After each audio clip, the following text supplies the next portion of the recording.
Phone भूल गया, देखा कि आपके लिए सरप्राइज ऑर्डर किया है। तुम कभी कभी मुझे मुकम्मल पागल मालूम होती। जाहिर है अब तो मैं आपको पागल ही लगूंगी। सामने से हटो। ये ढूंढना क्या बदतमीजी है तानिया। बदतमीजी तो अब शुरू होगी। अरे हाय, कोई दरवाजे पे है, लेकर है ना अंदर।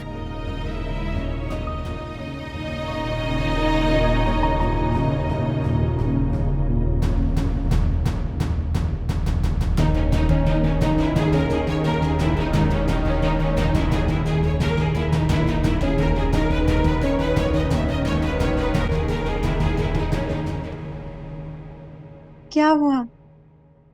मुझे देख के हैरान हो रही हो?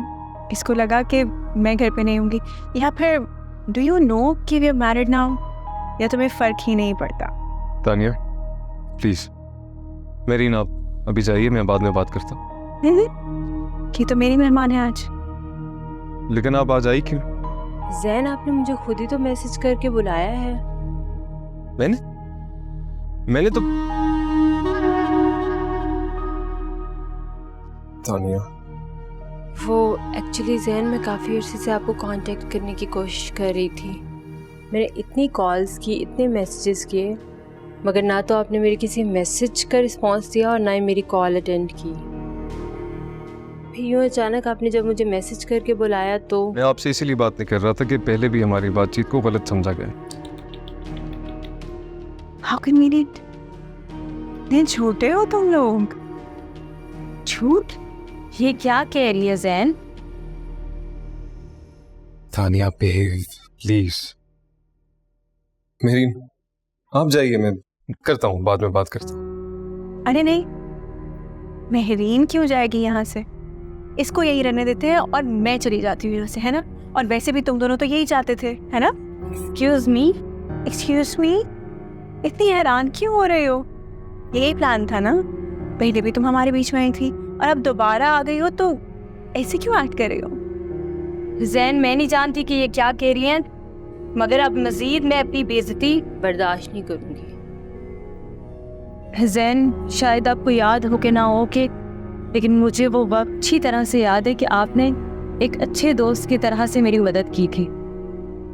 उस वक्त अगर आप मेरी मदद ना करते ना, तो ना तो मैं अपने वालिद का इलाज करवा पाती और ना ही अपनी पढ़ाई मुकम्मल कर पाती। उस वक्त मैं अपनी ज़िंदगी से उम्मीद छोड़ चुकी थी, लेकिन आपने ना सिर्फ फाइनेंशियली बल्कि इमोशनली भी हर तरह से मेरा साथ दिया। ये कुछ पैसे हैं जो मैं हर महीने अपने तनख्वाह से जमा कर रही थी, और आज फाइनली इतने पैसे जमा हो गए हैं कि मैं आपको वापस करके आप पे ये एहसान उतार सकूं। प्लीज़ ये रख लीजिए।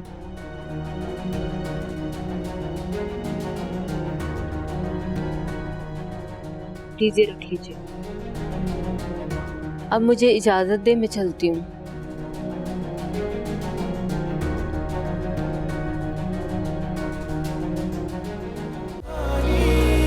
अपनी जुबानी हर चेहरा है।